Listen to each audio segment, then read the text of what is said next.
Nós estamos de volta para falar de um assunto, infelizmente, estarrecedor. Porque, olha, nem todos nós acompanhamos as notícias do pior atentado do ano, que envolveu mais de 600 vítimas, sendo que 358, se não me falha a memória, fatais. Isso aconteceu na Somália. Foi no último dia 14, causado por um conflito que já é histórico, né? E pela aliança com os Estados Unidos. O mais violento atentado já registrado em solo somaliano, eu acho que pode ser considerado o mais letal desde daquele de 11 de setembro, né, de 2001, lá em Nova York. Agora, mas eu queria saber o seguinte, por que a solidariedade nas redes não viralizou como nos últimos episódios de violência mundial? Por que tão pouco a gente sabe sobre esse atentado? Deixa uma pergunta no ar, será que algumas vidas valem mais do que outras?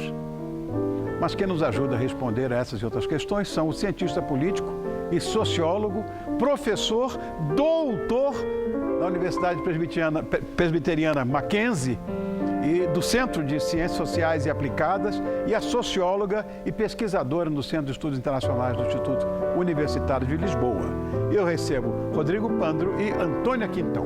Obrigado por terem vindo, muito obrigado, estejam à vontade. Muito obrigado. Eu estava agora há pouco falando a respeito dessa história com a Antônia, achando que ela era portuguesa, por causa do Quintão, não é? Verdade. Mas, Rodrigo, antes da gente começar, eu queria que você nos explicasse a causa desse atentado, que foi o maior atentado do ano, e da história da Somália. E se esse caos político no país, de alguma forma, contribui para a ascensão daquele grupo terrorista Al-Shabaab. Eu não sei, essas histórias do chifre da África sempre foram muito conflituosas, né? Sim. Mas... Olha, antes de tudo, agradecer o convite para estar falando aqui desse assunto tão sério e necessário no seu programa, né? E, de qualquer maneira, Rony, a situação é gravíssima e este atentado tem que ser lamentado, né? A dimensão da explosão foi tanta que as pessoas se desintegraram, porque o caminhão-bomba explodiu próximo de um outro caminhão de combustíveis. Sim, então muitas pessoas sequer poderão ser enterradas, são choradas pelos seus entes queridos, mas foram desintegradas. A situação da Somália, como você bem coloca, né, no chifre da África, naquela região, ela é bastante complicada, porque este grupo, Al-Shabaab ou Al-Shabaab, dependendo da tradução do árabe, ele é ligado à Al-Qaeda, já bastante conhecida. E eles têm, desde 2007, aumentado o número de ataques terroristas, sobretudo em relação ao governo, né? E na capital Mogadiscio, né, teve isso.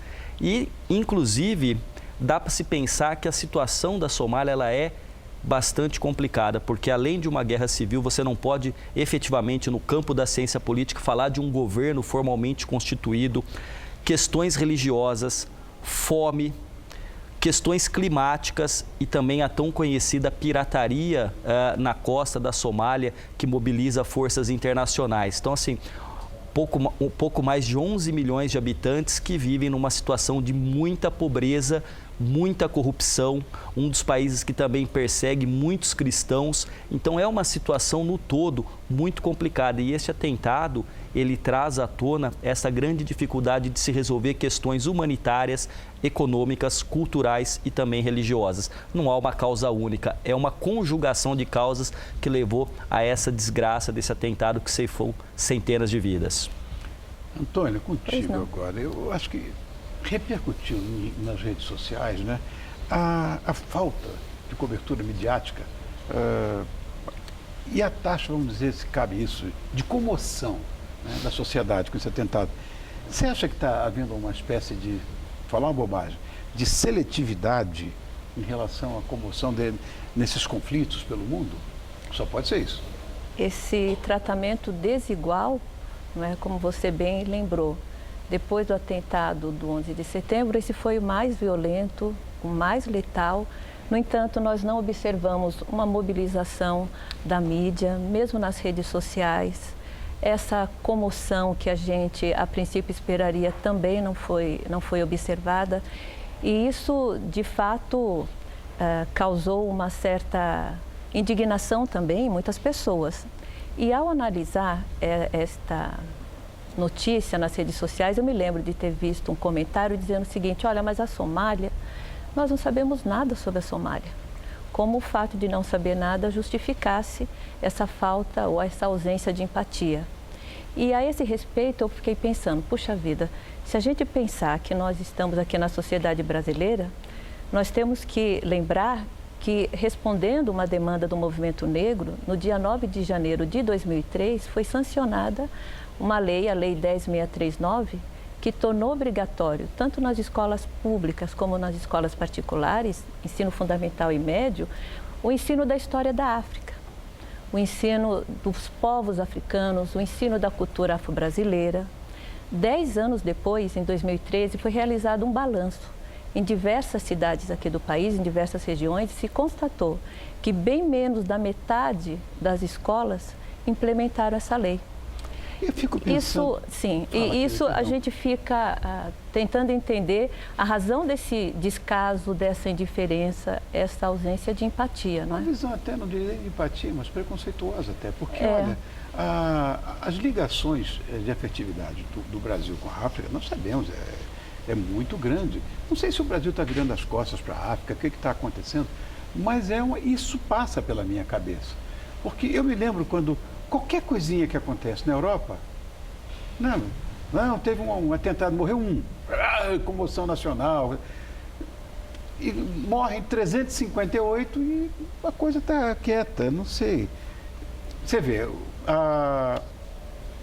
Las Vegas, por exemplo, tudo bem, não vamos comparar, porque as vidas não valem mais ou menos em função de geografia, mas foi uma maluquice aquilo. Todo mundo falando, na França, né? Quando teve o Charles Hebdo, se lembra daquela? Nossa. Todo mundo era Charles, sobre o Charles. Jesuí, né?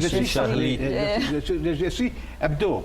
Bom, tudo bem, nada. Uma coisa pequena em relação a essas dimensões, né? Do que aconteceu com os somalis lá. Estranho isso. Será que a mídia tem esse poder de determinar, sei lá, por quem você deve ou não se comover? Eu estou meio perplexo nessa história. Olha, não nos enganemos. O preço no mundo existe. Um minuto na televisão é caro. Um clique na internet gera lucro. Não é? E no mundo não é apenas a riqueza que é distribuída de maneira desigual. A cultura, a educação. Correto. E também a indignação é distribuída desigualmente. É óbvio que no campo da ética e da moralidade não se pode comparar uma vida a outra vida. Ambas devem ser preservadas, até porque faz parte do elemento básico dos direitos humanos, o direito a uma vida livre, né, com igualdade de oportunidades e direitos. Agora, sem dúvida nenhuma, neste último domingo, num grande jornal nacional, saiu um artigo do Eugênio Butt, professor da USP, não é? E lá ele dizia quantas pessoas procuram, por exemplo, saber de um turismo para a Somália. Quantas pessoas têm relações diretas com a Somália, ao passo que quantas pessoas podem, nesse momento, estar procurando uma viagem para os Estados Unidos, ou para a França, ou para a Inglaterra, ou para a Alemanha. Então, é óbvio que se a riqueza é distribuída desigualmente, quem viaja também viaja desigualmente. A pergunta que seria, por que a Somália e o continente africano estão na situação que estão, que não possam, por exemplo, receber turistas? O que significa um continente que foi partilhado pelas potências europeias e a Somália, por exemplo, teve a Inglaterra e a Itália, que durante muito tempo ali estiveram. Região, meu Deus, complicadíssima. Eritreia, Somália, Abissínia, que maluquice. Sim. E foi, na Idade Média, sobretudo, historicamente, um local de mercadores, de encontro de culturas. Então, se nós formos olhar a situação, hoje é um dos países considerados mais corruptos do mundo. Até porque a noção de governo delimitado, Estado, uma moeda, territórios, você tem a ideia aí desses chefes de guerra, desses chefes clânicos de guerra, que, na verdade, massacram também parte da população por questões étnicas e religiosas. Então, a situação é muito complicada. E a mídia, de uma certa maneira, ela acaba, sim, sim sendo seletiva, até porque o seu público é seletivo na escolha dos destinos de viagem, dos seus parentes e onde estão. Então, isso obviamente não é justificativa, mas no campo da sociologia não justifica, mas busca explicar o porquê dessa seletividade, como você colocou, e o professor Antônio também.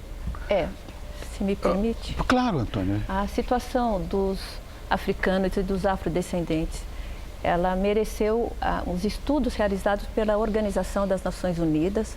Foi realizado pesquisas em diversos países e se constatou, Rony, a necessidade de um esforço de cooperação regional, nacional e internacional para garantir que os direitos humanos, ao qual o colega se refere, alcance também a população africana, os afrodescendentes, a população negra, que eles tenham assegurados os seus direitos civis, políticos, participação em condições de igualdade nas sociedades. E por conta disso, e com esse objetivo, foi proclamada pela ONU a Década Internacional de Afrodescendentes, por um período que começa em 2015 e vai até 2024. Essa década, ela tem dois grandes objetivos. Primeiro, combater, promover o combate ao racismo e todas as formas de discriminação, de xenofobia. E o segundo objetivo, também muito importante, é promover um maior conhecimento sobre o patrimônio, sobre a cultura e sobre as contribuições dos africanos e dos afrodescendentes para o desenvolvimento das sociedades. Porque me parece que nós temos ainda, nossa visão continua sendo eurocêntrica, nós temos uma visão muito mutilada, uma visão muito parcelada, uma visão deformada da presença, da participação, da contribuição dos africanos e seus descendentes para as sociedades como um todo. Eu concordo E isso contigo. alimenta talvez esse comportamento, né? Sim. Sabe, a gente está aqui comparando tragédias humanas, o que é um péssimo, mas de qualquer maneira, para nós que trabalhamos em comunicação, que temos um certo acesso, total acesso à informação, eu fico vendo o seguinte, muitos veículos, inclusive, eles se defendem, dizendo que as notícias, elas são publicadas de acordo com o interesse do público, né, dos seus leitores, ou dos seus telespectadores, enfim, ou dos seus ouvintes. O que falta para nós do Ocidente, para que a gente se interesse um pouco mais pelas coisas da África e do Oriente mesmo, já que eu falei em Ocidente?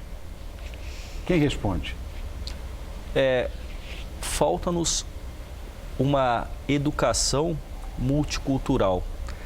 Se nós sairmos do plano internacional, há a mesma repercussão de alguém que é agredido ou assassinado na Avenida Paulista, de alguém que está na periferia de São Paulo? Este atentado ceifou mais de 300 vidas. Em um mês, no Brasil, 1.900 pessoas são mortas, em média. Meu Deus do Nós céu. temos, Isso é guerra. Nós temos uma guerra situação de guerra não civil, declarada verdade. na nossa fronteira. Se imaginar, ao longo de um ano, quase 200 mil pessoas sendo assassinadas por arma de fogo, e aí você faz a conjugação da idade e da etnia, você vai perceber que na maioria são jovens negros. Das periferias. Das cidades, então, se exatamente. você fizer um mapeamento, um georreferenciamento a respeito dos furtos ou dos assassinatos, você vai encontrar na região central de São Paulo um único caso, ao passo que na periferia você encontra 5, 6 numa noite, no final de semana. Então, o nosso olhar desigual, até mesmo a respeito do que a professora Antônia falou do nosso eurocentrismo, de acreditar que a Europa e a civilização ocidental seja o centro, ela está embutida também no nosso olhar para a cidade de São Paulo e para o Brasil, porque nós bem sabemos que muitas vezes o discurso político nos segrega entre eles e nós, entre Sudeste e Nordeste, e isso que apequena uma visão que poderia ser muito mais ampla, porque a diversidade cultural, a diversidade religiosa, a diversidade sexual nos traz o quê? Engrandecimento não só intelectual, mas uma sociedade mais humana, mais participativa, mais justa. Acho que nada mais me resta a não se agradecer, porque foi muito legal, Isso está me preocupando muito, porque eu disse, puxa vida, será que a gente tem que dizer que algumas vidas valem mais do que outras? Né? Enfim, agradeço muito a presença dessas duas entidades, porque, nossa, o currículo de vocês dá até medo, meu Deus do céu, né? Com doutorados e coisas. Muito obrigado ao cientista político sociólogo Rodrigo Pandra, obrigado por terem vindo, e da socióloga e pesquisadora Antônia Quintão. Eu quero agradecer e também cumprimentar você e a toda a produção pela sensibilidade social, não é? Pelo humanismo e principalmente pela ética que demonstraram ao trazer como pauta desse programa, né, uma reflexão que nós consideramos tão importante, tão necessária e que a maior parte, né, da mídia preferiu calar ou falar rapidamente, não deu a atenção devida. Vocês aqui estão de parabéns, é um Obrigado, orgulho. então. Eu já era fã do programa, daqui para frente muito mais ainda. Obrigado, Obrigada a vocês. Você sabe, eu tenho uma visão um pouco, não diria estreita da vida, nem míope, porque não é exatamente isso. Eu sou um cidadão do mundo e eu acho que a estupidez humana é que criou as fronteiras. Eu ainda espero encontrar um dia, talvez não seja vivo para isso, mas encontrar um mundo de todos irmãos. Está cada vez mais difícil. Sem dúvida. Que assim seja. Assim seja. Obrigado. Obrigado. Obrigado.